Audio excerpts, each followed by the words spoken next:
जय Shri Shyam. Online classes में आप सभी का स्वागत है। आज हम जो क्लास लेने जा रहे हैं वो क्लास है BA BEd, BSc BEd, third year. और हमारा टॉपिक है कि सब्जेक्ट है विद्यालयकरण, समाजीकरण, लैंगिक चिंताएं। इसके अंदर आज हम पढ़ेंगे ड्रॉप आउट के क्या कारण हैं। ड्रॉप आउट में बच्चे पढ़ाई में छोड़ देते हैं, लगातार नहीं कर रहे और बीच में छोड़ के चले जाते हैं, तो छोड़ने के क्या क्या कारण हैं उससे सबसे पहले कारण पढ़ेंगे। इससे पहले हमने वीडियो में पढ़ा था स्त्री शिक्षा और बालिका शिक्षा, उसमें भी बहुत सारे कारण थे ऐसे सिस्टम के। और हम स्पेशली आज जो ड्रॉप आउट के क्या कारण हैं, ड्रॉप आउट जो बच्चे बीच में पढ़ाई छोड़ देते हैं उसके क्या कारण है। इसमें है पहला कि माता पिता का अशिक्षित होना। पहला है कि माता पिता का अशिक्षित होना। देखो भाई, जब सबसे बड़ा कारण माना जाता है अशिक्षा। जब माता पिता ही अनपढ़ होंगे, जब वो बच्चे तो उनके अनपढ़ होंगे, अगर वो क्योंकि खुद तो उन्हें ध्यान नहीं शिक्षा का, और बच्चों के यही कह सकते हैं कि हाँ जाओ स्कूल भेज दिया है, जा रहे हैं, कितना कर रहे हैं नहीं कर रहे हैं, फिर वो समय पे वहाँ पहुँचते हैं नहीं पहुँचते हैं, इस बात की वो गौर नहीं करते हैं। और जब वो कहते हैं बच्चे कि जी मैं तो नहीं पढ़ना, मैं तो 5 से पढ़ूंगा या 8 पढ़ूंगा 7 पढ़ूंगा, इसके बाद मैं कोई काम करूँगा। या लड़कियों कहते हैं कि तो बहुत दिक्कत होती है, आप लोगों को नहीं पढ़ना है, तो वो लड़कियाँ भी उनको पढ़ाई पीछे छुपा लेते हैं, या कोई दिक्कत आती है थोड़ी बहुत तो वो उसको फेस नहीं कर पाते और पढ़ाई बीच में छुड़वा लेते हैं, क्योंकि खुद माता पिता अशिक्षित है। इस अज्ञानता के कारण कि कल को बच्चा शिक्षित होकर के अच्छी पढ़ाई करके कहीं अपना खुद का व्यवसाय, खुद का धंधा, खुद का रोजगार ऐसा कर सकता है जो दूसरों पर आश्रित ना रहे। शिक्षा का मतलब ही यही है कि बच्चा खुद शिक्षित होकर के दूसरों पर निर्भर ना रहे, अपने आप पे आत्मनिर्भर हो जाए। इसी का नाम शिक्षा है। शिक्षा का मतलब है कि वो ऐसे सिस्टम में आ जाए कि वो खुद अपने आप पे डिपेंड हो जाए और किसी के दूसरे के साथ लेने की जरूरत ना पड़े उसे, और वो खुद अपने आप पे सिस्टम में से चले और आत्मनिर्भर भी हो, शारीरिक मानसिक आध्यात्मिक आर्थिक सभी तरह से वो अपने आप में शिक्षित होकर के आत्मनिर्भर बन जाए। इसी के लिए तो माता पिता शिक्षित है, तो माता पिता शिक्षित है तो वो बच्चों को अपनी तरफ से वो ध्यान नहीं दे पाते हैं, पढ़ाई से तरह से करवा नहीं पाते हैं, उन्हें पता नहीं कि बच्चा पढ़ रहा है कि नहीं पढ़ रहा है और क्या दिक्कत है वो समझ नहीं पाते हैं। बच्चा कहता है कि मैं नहीं स्कूल जाना, तो वो कहते हैं हाँ ठीक है ना जा भाई, अपना वो काम करना वो करना कर ले भाई, तेरी मर्जी है। तो अगर लड़कियों की भी दिक्कत आती है, वो कहते हैं लड़की भी मैं नहीं जाना चाहती, तो हाँ ठीक है कोई बात नहीं, तो घर का काम कर ले वो कर ले, ऐसे कर करके अनपढ़ है वो लोग, इस कारण से तो बड़े बच्चों को सही प्रॉपर रूप से पढ़ा नहीं पाते हैं।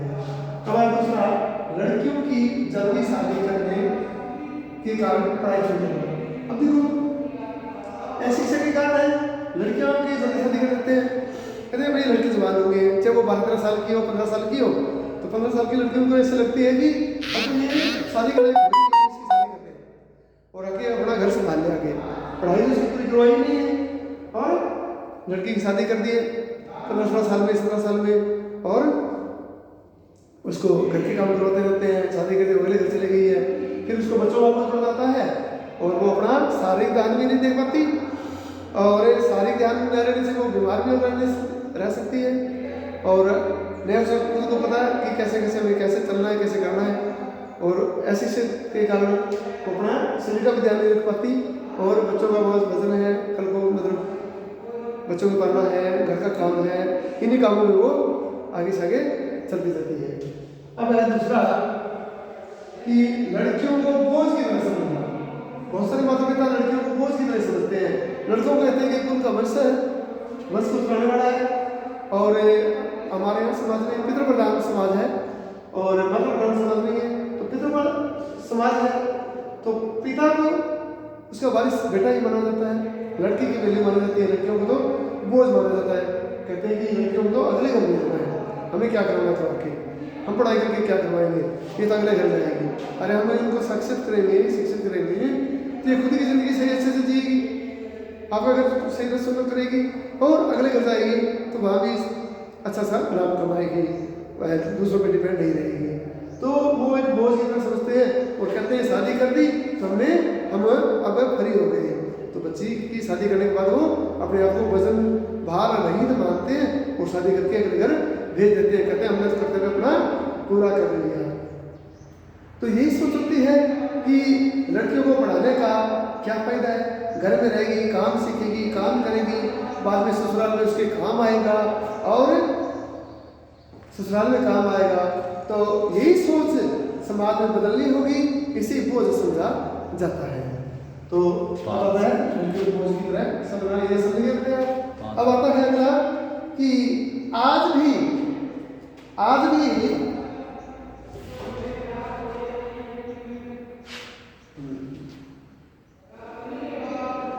केवल लड़कियों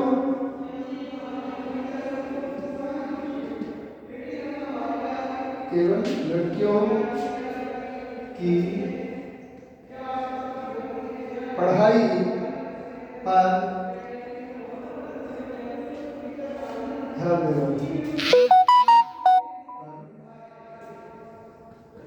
ध्यान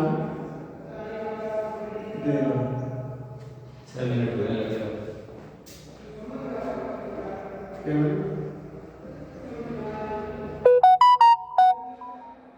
केवल लड़कों की पढ़ाई पर ध्यान देना।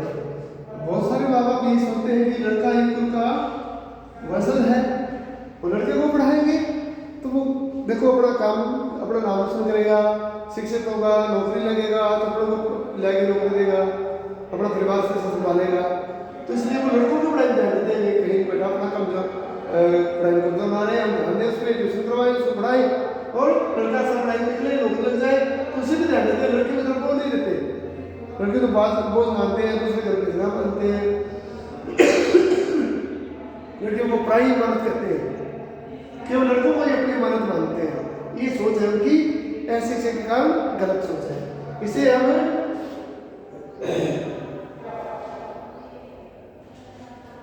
हमें इस पर बदलना होगा।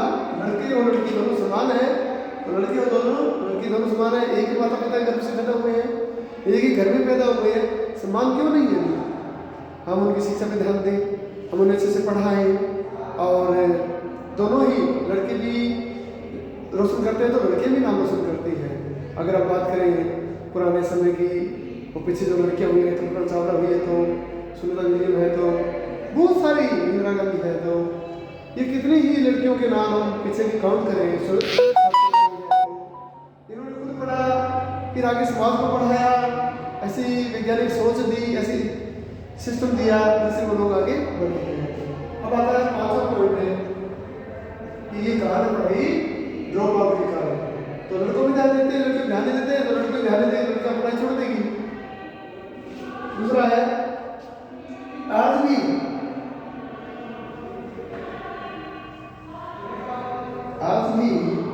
गाँव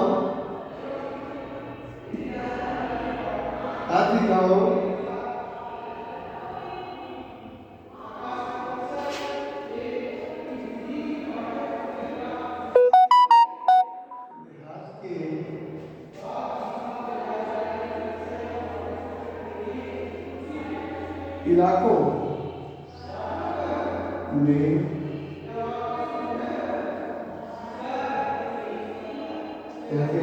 लड़कियों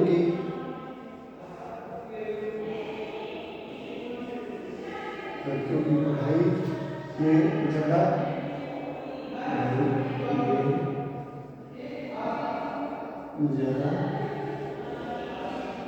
ध्यान नहीं देते। आज भी गांव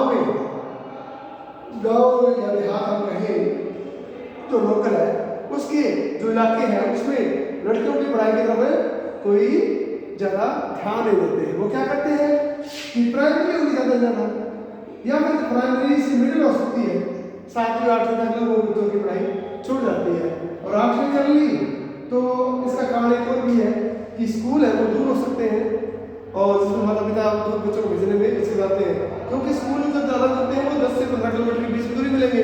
सीनियर स्कूल है जो मिडिल तक का स्कूल वहाँ हो सकता है या प्राइमरी स्कूल। इसके बाद क्या होता है, ज़्यादातर स्थिति कि 15 से 20 किलोमीटर की दूरी पर दूसरा स्कूल मिलता है, इतनी दूर अपने माँ बाप है तो बच्चे को भेजने नहीं चाहते।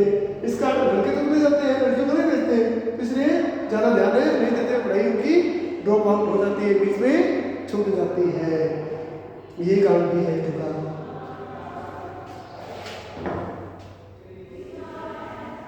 अगला कारण क्या हो सकता है, और इसमें हम बात करेंगे पूछेंगे कि और हो सकता है कारण इसके कि बड़े भाई में ये हो सकता है कि परिवार बड़ा हो, तो परिवार अगर बड़ा है तो भाई बहनों का ख्याल रखने के लिए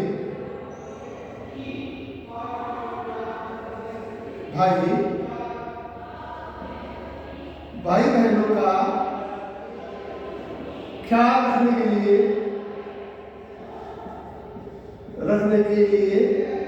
उसे घर पर रख लेते हैं बच्ची को। जो बड़ी बच्ची है उसके छोटे भाई बहन है तो उसको बड़ी बच्ची को क्या करते हैं, घर में रख लेते हैं, आगे स्कूल में नहीं भेजते हैं। कहते हैं ये तो घर में बच्चों को संभालेगी, उसके मम्मी पापा कितने काम करते हैं, घर का काम करते हैं, तो बच्चों को रखने वाला कोई नहीं है। तो छोटे भाई बहनों को ध्यान में रखने के लिए, उसको खिलाने के लिए, तो वो क्या कहते हैं, लड़कियों को, जो बड़ी लड़कियां उनको रख लेते हैं, इसलिए स्कूल नहीं जा पाती है और इसके कारण से वो उसकी पढ़ाई बीच में छूट जाती है। और सातवां है परिवार में समाज में चेतना का अभाव। जागृति नहीं है, चेतना है नहीं है, इस कारण परिवार है, अपना समाज है, उसमें कोई ध्यान नहीं देते बच्चों की पढ़ाई पर। इस कारण से भी बच्चे के मन में आया, चले गए, बच्चे ये चाहते हैं कि तुम्हें मेहनत करनी पड़े, मैं कुछ करना पड़े। अगर माँ बाप थोड़ा सा सारा कर देते हैं, हाँ ठीक है बेटा कोई बात नहीं है, उसमें सहज हो जाती है और बच्चे पर ध्यान नहीं देते और जाना बंद कर देते हैं। तो इस कारण से भी समाज में चेतना का अभाव के कारण भी हो सकता है। दूसरा ये भी हो सकता है परिवार में पढ़ाई की बुनियादी सुविधाएं नहीं मिल पाती है, बुनियादी सुविधाओं का अभाव, ये हम ये भी कह सकते हैं। बुनियादी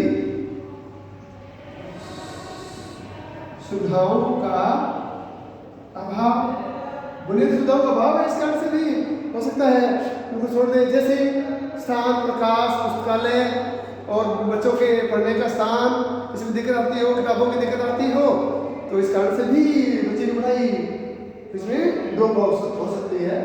पढ़ाई का ड्रॉप होने के कारण लड़के हो चाहे लड़की हो, ऐसे सिस्टम में दोनों भी एक ही कारण बनते हैं। तो ये हो सकता है सुविधाओं का अभाव के कारण भी बच्चे ड्रॉप आउट कर सकते हैं। अगला पॉइंट हो सकता है कि परिवार की गरीबी, परिवार की गरीबी। तो गरीबी का बात हम पहले भी कर रहे थे, गरीबी है उसमें उसके पास पैसे नहीं है, तो नहीं कम होता है, खुद गए कमाया और लगा दिया और बच्चों की पढ़ाई को ध्यान नहीं देते। जब गरीबी है तो बच्चों से कोई और काम करवाने लग सकते हैं। बहुत सारे देखे सिस्टम में भीख मांगने वाले भी मिलते हैं या छोटे मोटे काम करने में लगा दिया जाता है। कोई 200-400 रुपये भी महीने में 1000-1500 रुपये देता होगा तो उसको रख देते हैं बच्चों को, जैसे काम करने लायक हो गया। तो वहाँ पे तो गरीबी के कारण वहाँ रख देते हैं कि बच्चा कमा के लेके आएगा, स्कूल में जाकर क्या करेगा, पता नहीं कब पढ़ेगा, इतना पढ़ नहीं पाएगा कि नौकरी मिलेगी। तो बहुत सारे कारण होते हैं जिसके कारण वो उन्हें बेहतर नहीं है। और ये भी कह सकते हैं हमें कि परिवार में आय कम, परिवार में जो आय कम, तो गरीबी होगी, आय कम होगी, काम से नहीं मिलेगा और काम प्रॉपर नहीं मिल रहा होगा, या अगर उसमें कोई स्किल की दिक्कत होगी तो वैसे अच्छा नहीं कमा पा रहे होंगे, तो आय कम होगी। और क्या हो सकता है, और ये हो सकता है कि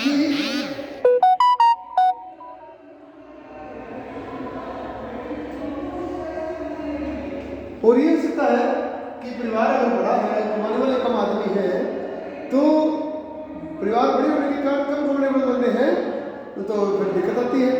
क्योंकि जो बच्चे थोड़े से समझदार 15-16 साल के हो जाते हैं, 12 साल के हो जाते हैं, तो उनको कहीं उद्योग धंधों में, कारखानों में, ईंट भट्टों में कहीं काम लगा दिया जाता है, किसी दुकानदारी में। और तो ऐसे हम कहें कि उनमें ये ड्रॉप आउट के कारण हो सकते हैं। इस प्रकार हमने 10-12 कारणों के बारे में अध्ययन किया। और दूसरा कारण ड्रॉप आउट का, ये आप स्क्रीनशॉट ले सकते हो।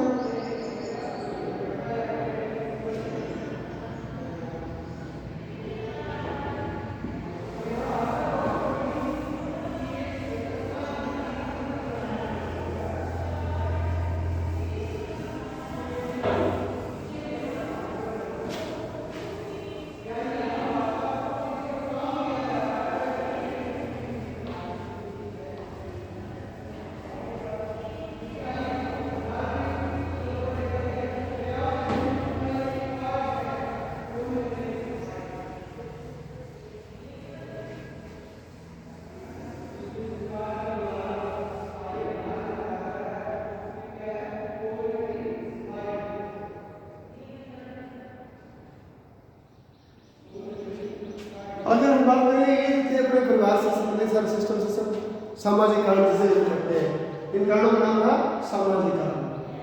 अब आता है दूसरा विद्यालय कारण, विद्यालय संबंधित कारण। विद्यालय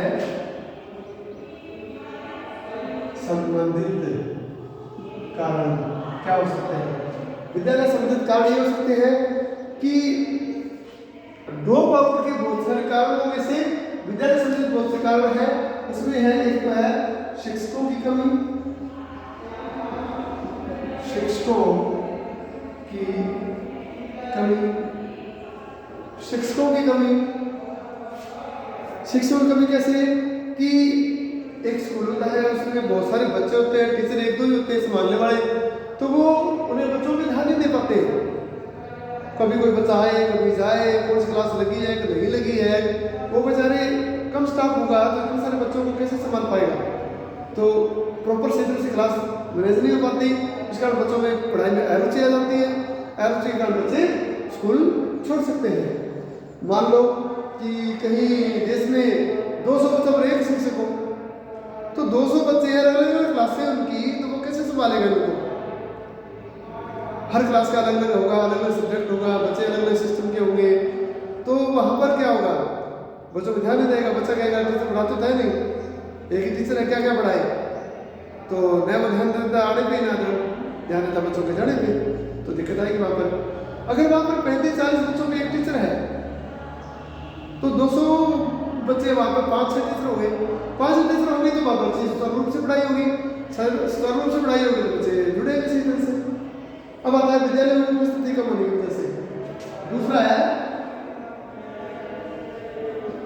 विद्यालय में उपस्थिति कम होने की वजह से ड्रॉप आउट हो सकते हैं बच्चे।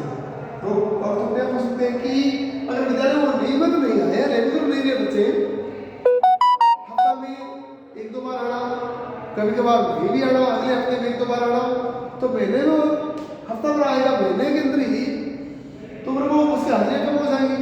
हाजिरी कम हो जाएगी तो ऐसा सिस्टम होता है कि 75% हाजिरी चाहिए। तो कई बार ऐसा होता है कि बच्चा एग्जाम नहीं दे पाता, जैसे कहता है तो रेगुलर आए नहीं, तो रेगुलर नंबर कैसे दे, तेरे को कैसे परीक्षा दिलवाए, तेरी हाजिरी भी नहीं है। तो इस कारण से बहुत सारे बच्चे ऐसे होते हैं कि वो बाहर हो जाते हैं परीक्षा से, फिर वो कभी दोबारा वापस से स्कूल की तरफ वो नहीं करते हैं, तो इसका पढ़ाई इसमें ड्रॉप हो गई। तो इस वजह से भी हो सकता है। और मध्याह्न भोजन में पढ़ाई में बाधा।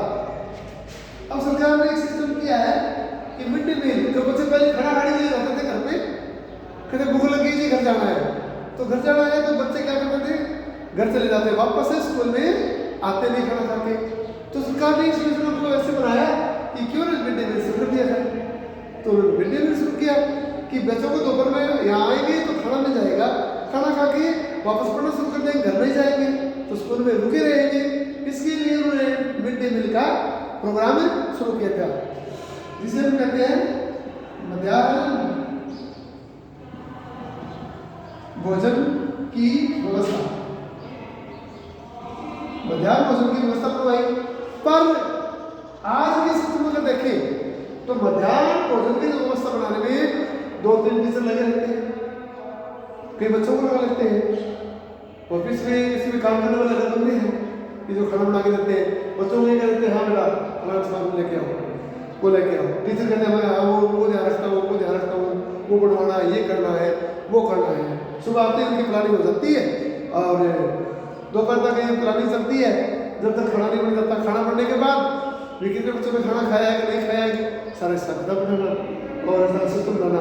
इस समय भी अव्यवस्था हो जाती है, बच्चों की क्लास प्रॉपर है नहीं लग जाती। मिड डे मील को जो सिस्टम बनाया है, इससे क्या है, व्यवस्था शीघ्र क्या हो गया, बाधा आ गई।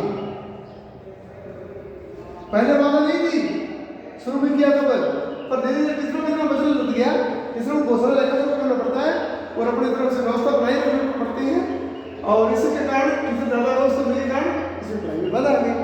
टीचर अपने क्लास नहीं ले पाते, बच्चों से काम नहीं ले पाते और बच्चे इससे भी क्या करते हैं, कुछ नहीं लेते, फिर कहते हैं टीचर पढ़ाते था नहीं, मध्याह्न भोजन भी लगे हुए हैं। तो इस कारण से भी मध्याह्न भोजन की व्यवस्था से भी बाधा आने लगी है। और अन्य कारण हो सकते हैं कि एक होता है कि शौचालय की व्यवस्था सही हो, शौचालय की शौचालय की व्यवस्था, शौचालय की व्यवस्था लड़कियों के लिए उचित न होना। शौचालय की व्यवस्था विद्यालय में अगर लड़कियों की अलग से उचित व्यवस्था नहीं है तो क्या करती है अपनी लघु शौचालय के लिए, तो फिर वो दिक्कत होगी उनको। तो फिर धीरे धीरे करके जो बच्ची बड़ी हो जाती है, समझदार हो जाती है, उनको बाद में दिक्कत होती है, फिर वो कहते हैं कि स्कूल में हम नहीं जा पाते। इस कारण से भी लड़कियां स्कूल छोड़ देती हैं। तो ये भी एक उचित व्यवस्था शौचालय की वजह से ये भी एक विद्यालय संबंधित कारण है जो बाधा देता है। जैसे सामाजिक कारक थे बाधा डालने में, वैसे ही विद्यालय के भी कारक है अपने अपने जो ड्रॉप आउट के कारण है, बच्चों की पढ़ाई में बाधा डालने के, या हम कहते हैं इससे बच्चे पढ़ाई बीच में छोड़ देते हैं। अगला आता है संचार प्रौद्योगिकी।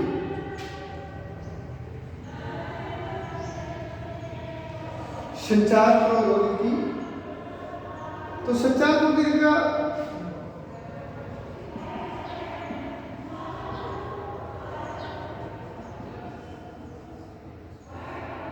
संचार प्रौद्योगिकी का हम कहते हैं मानव संसाधन विकास मंत्रालय की वेबसाइट पर इसे लेकर कई आंकड़े इकट्ठे किए गए हैं और इसे क्या कि केंद्र सरकार द्वारा कुछ शहरों में विद्यालयों के लिए कंप्यूटर भी तैयार किए हैं और केंद्र सरकार द्वारा ग्राम प्रधान या हेडमास्टर साहब के जो सिस्टम भी होते हैं वो क्या करते हैं कि जो कंप्यूटर लगाने के लिए दिए हैं, इंटरनेट का सिस्टम बच्चों के यूज के लिए दिया गया है। पर बहुत सारी जगह ये है कि एक हेडमास्टर के घर की शोभा बढ़ाता हो, उनके घर का जो ऑफिस है उसको बढ़ाता हो। कोई टीचर अपने घर लेके जाते हैं कि जब मांगेंगे देखेंगे तो मिला देंगे, यहाँ पे यहाँ कौन सा काम आता है बच्चों के, ये वैसे ही पढ़ा है, हमें घर में काम लेना है, वो लेना है।